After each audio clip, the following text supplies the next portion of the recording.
Why does the ex feel entitled? There are a couple of reasons. Number one, the ex feels entitled because she's the mother of his children. She's invested a certain amount of her time and her life into this relationship. And so at this point, she knows no boundaries. And here are the ways that her entitlement will show up. Welcome back to Before You Do with Verlyn. I'm your host and your favorite premarital coach.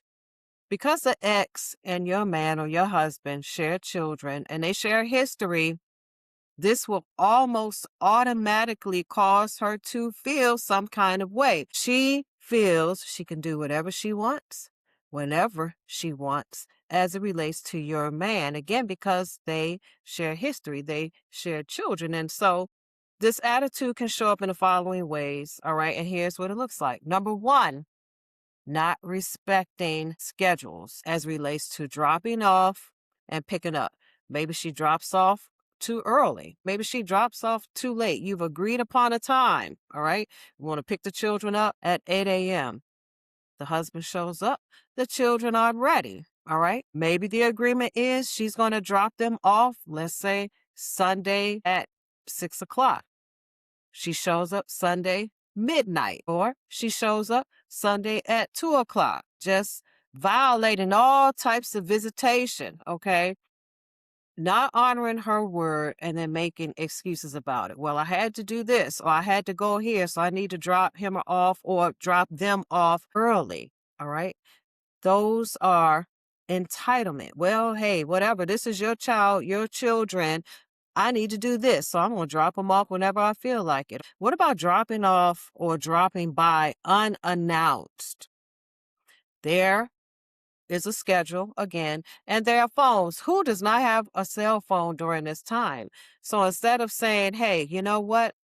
I'm on my way. I'm running a little late, but I'll be there. So instead of dropping by at the agreed time, she just picks a time. I'm just going to drop by unannounced whenever I want to. Again, violating judge's orders, changing the visitation time at the last minute for whatever reason, because she decides she wants to go out of town or she decides she wants to hang out with her girlfriends.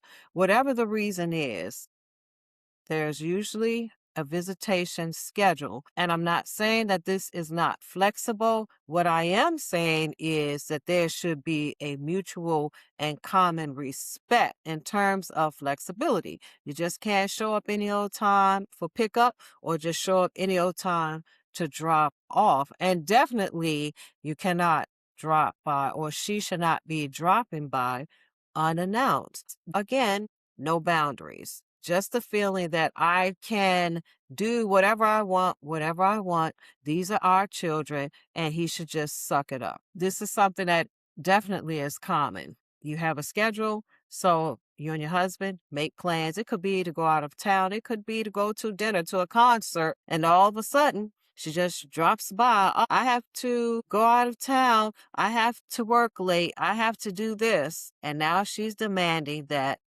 his plans will be altered or canceled to suit hers. No consideration.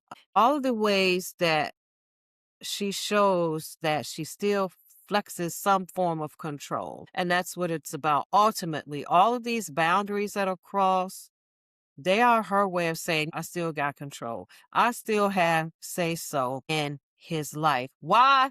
Because we have a child or we have children. And in a sense, it's very hard to get around that, but it's not impossible. Number two, violating phone call protocol.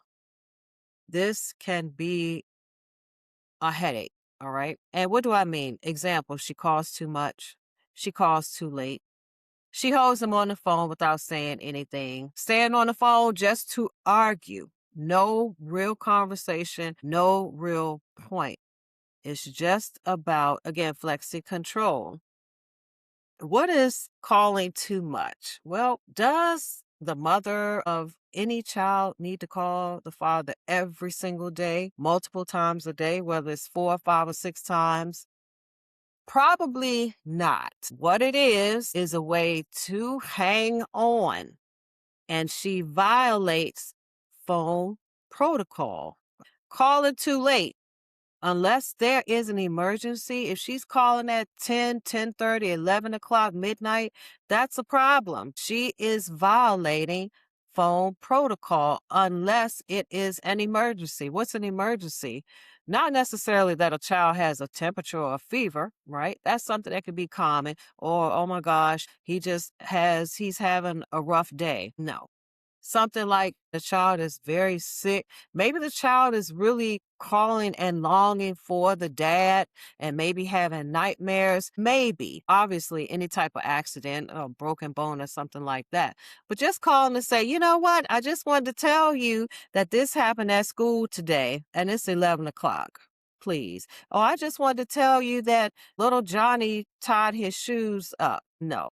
That is definitely overstepping boundaries. That is entitlement. If the baby mama or the ex-wife feels that she can just call anytime, as many times as she wants, and it's not an emergency or utterly important, then yes, she is violating phone protocol. And trust me, she will do this. She will hang on the phone just to argue over nothing.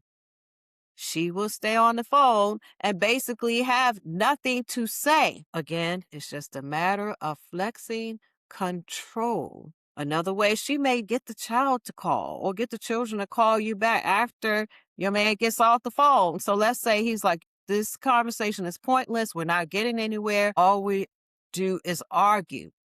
Goodbye. That won't be enough.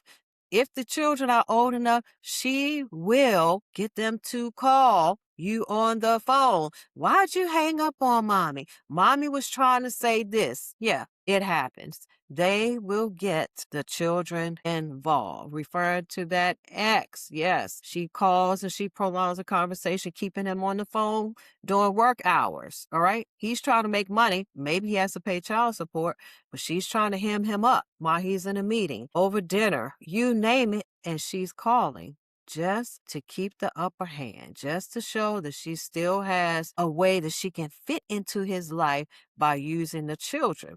Number 3, she talks negatively about the new wife. Yes, this is how she crosses boundaries, okay? And she feels entitled. Why? Because she's saying, well, she's around my children or she's around our children, so I have a right to critique.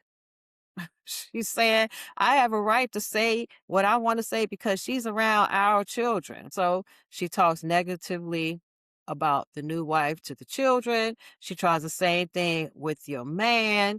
This can spill out into the school, the community, wherever it is. She will do it with whoever will listen. Clearly, in my opinion, this objective is to create strife. She's making it clear that she does not care about the next wife, and she's doing it to keep trouble going. Perhaps she wants to influence your husband, thinking, you know what, if I say enough and do enough, he might leave her and come back to me. You would be surprised at the irrational thinking that the ex will have, and those actions will coincide with her irrational thoughts. She will try to influence your husband and the children. The ultimate goal of talking negatively is to keep that drama going. She does not want to see him happy. She wants to disturb your peace as an ex-wife. And so, yes, in order to keep the drama going, she will talk negatively about you, even to his family. If she still keeps in contact with his mother, her ex-mother-in-law, or the grandmother, her children, yeah, you can expect that, all right? Number 4, she's going to use the children to find out what's going on in your home.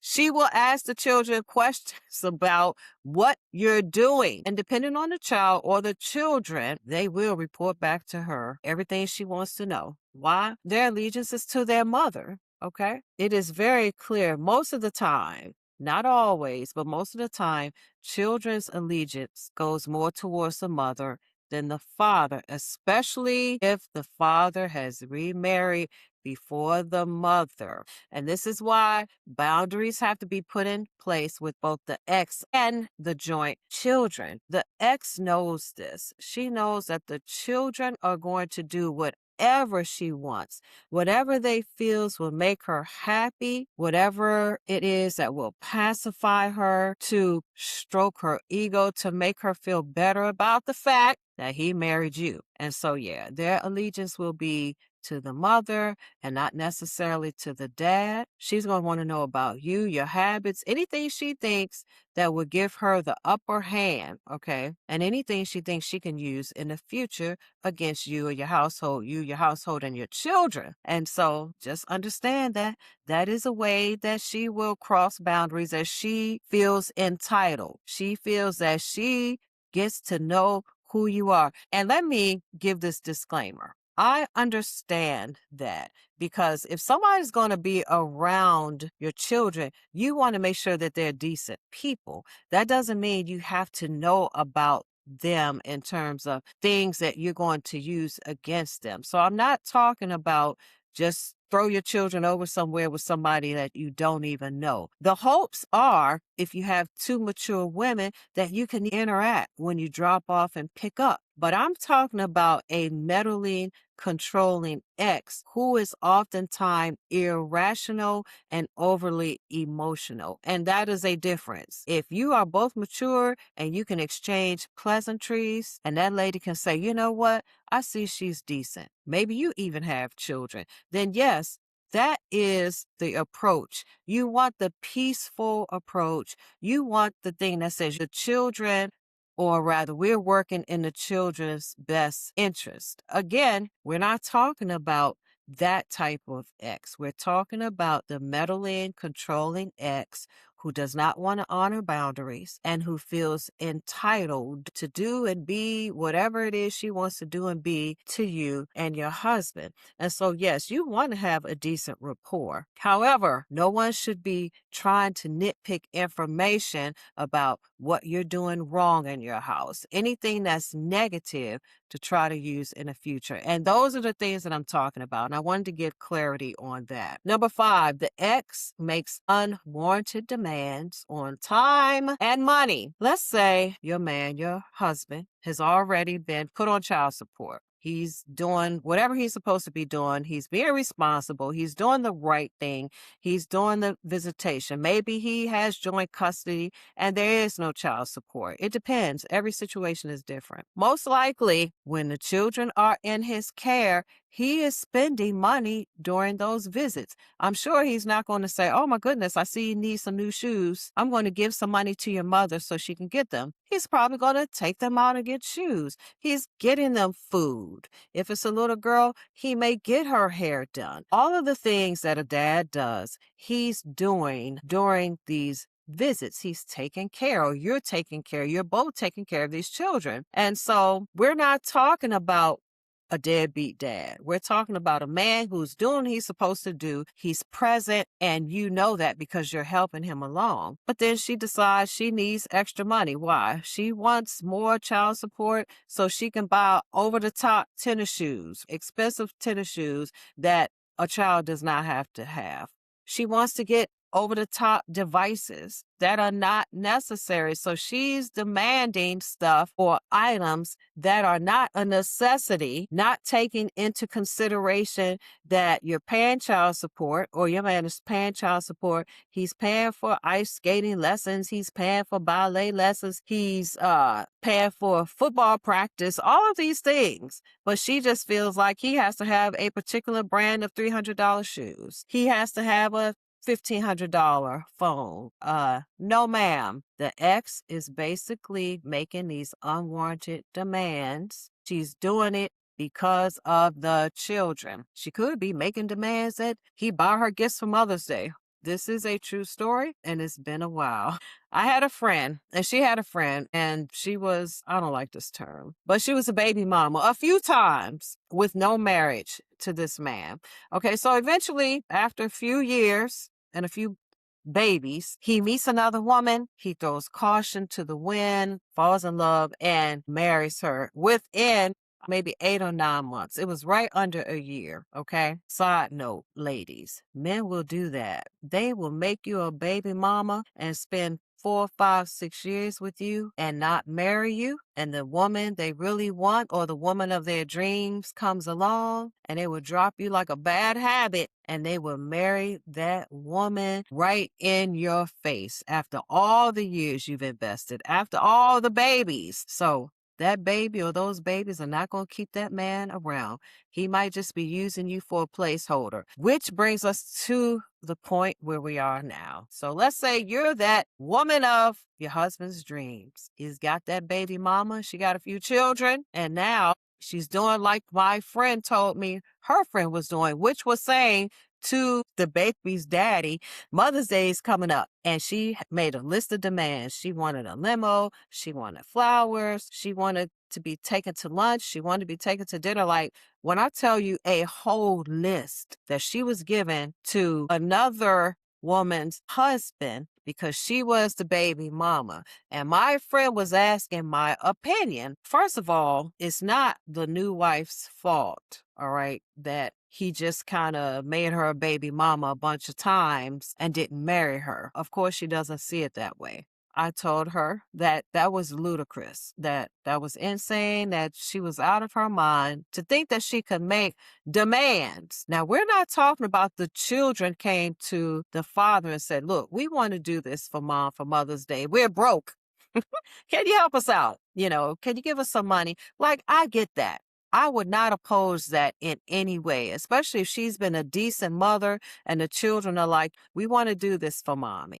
Yeah, but for her to make these unwarranted demands because, well, after all, these are your children, and he's moved on and he's gotten married. No, no, ma'am. I told her, no, I think she's out of her mind. I was like, are you kidding me? And again, this is my opinion. But no, you can't make those types of demands. Again, if the children want that, then they can work something out. But for her to say, you better do this for me because I had all these children, no, that's entitlement.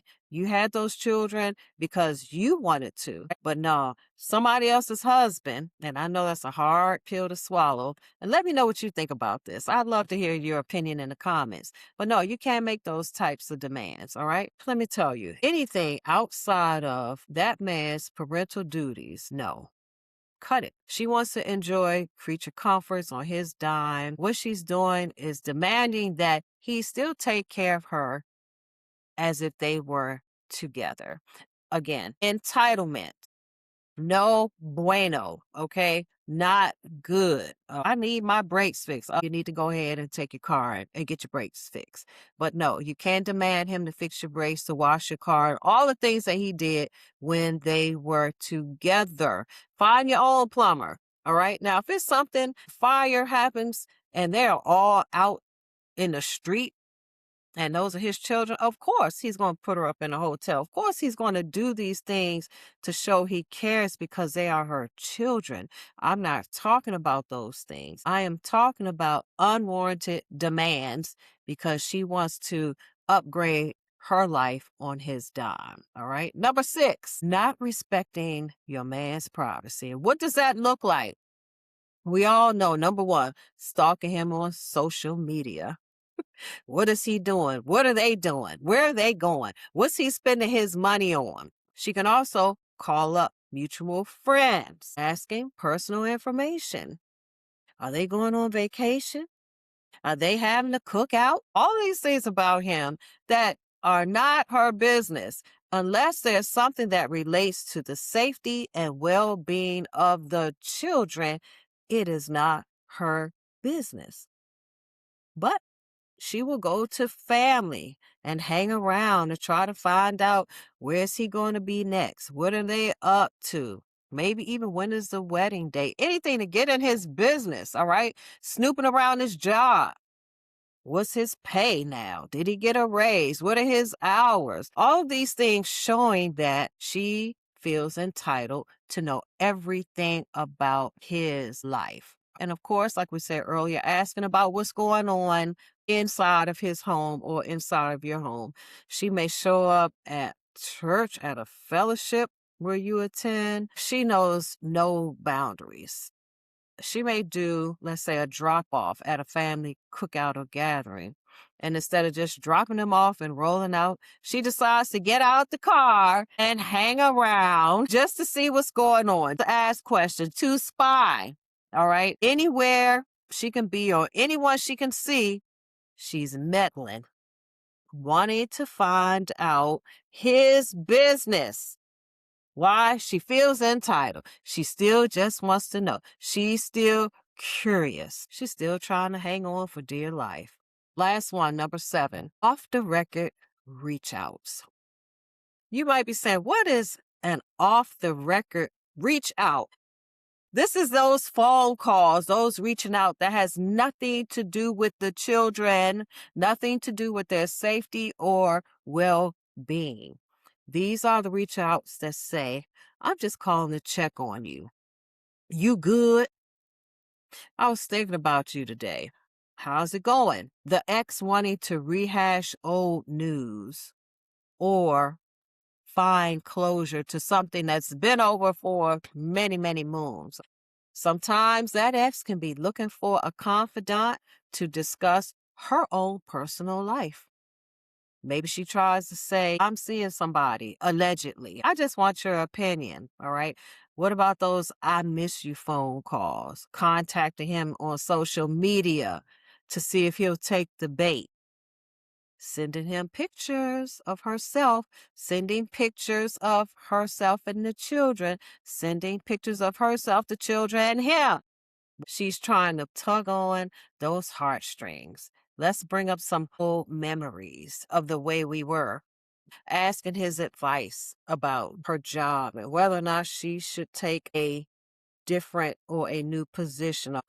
Or she could be soliciting crisis support. Oh my gosh, I'm in a conundrum. I don't know what to do. I'm so used to asking you. I need you to help me. She's in an alleged crisis. All of these things she has no business talking to your man about, but she's wanting him all of a sudden to be her best friend. Now, I know it's not one size fits all. And there are some occasions where I hear or I've heard people saying, well, you know what? After we got divorced, we were friends. We were closer. We're much better off. If you get down like that, then okay. There are some isolated cases. But most of the time, men want to cut those cords and just be business. What is it about the children that we need to talk about? Usually the men are not trying to hang on and be best friends and, well, we can be just as close, if not closer, because now we're not married and we get along so much better. No, you do not want to deal with an ex with that mindset. However, again, she feels entitled. He was once the man I talked to, the man who would give me advice, and now I'm trying to rehash that. No, I promise you, ladies, this is a lot to deal with when you're working to build with your man. It can be very frustrating and it can cause a lot of tension, a lot of arguments, debates, you name it, which is why I have written a book and I'm revamping it in a way because I want to show you how I navigated all of this. And now our marriage, while it still requires effort, it's a lot more peaceful and we've gotten over the hurdles. The time that it takes, it depends. It is no such time or no set time. That's something that you have to work with your man. But I can promise you this, you're going to need a lot of patience. And eventually I'm going to have this book linked. I'm just waiting to get a few things tweaked on it. It's already written. It's already published. I just had to add a little more, make some corrections rather. There was no book around for me when I was going through all of these things that I'm talking about. However, I have put it in a book for you. And I'm also working on a devotional, and this devotional will take you step by step on how to maintain your peace and sanity while you work to build your marriage on a strong foundation, because it can be very trying to work here on your marriage, trying to work here with the ex, trying to work with the children, all of the things, right? Well, I'm working on a devotional that's going to help you through that. And we're going to go through that devotional. But in the meantime, I just want you to remember, I have a resource that's available. And the next time I come along, I'm going to post that link because I remember wanting some type of resource to help me through this tumultuous time, but it wasn't one, at least not one that I knew of. And that's why I wrote it myself. You can overcome the ex and the baby mama drama. However, it's going to take some skills. I'm going to show you how to do it. Thank you for joining me. Please like, share, subscribe, share with a few of your friends who you know would get a benefit from this. Visit my website at verlyntarleton.com. Pick up your freebies. In the meantime, may you experience extraordinary love. Bye for now.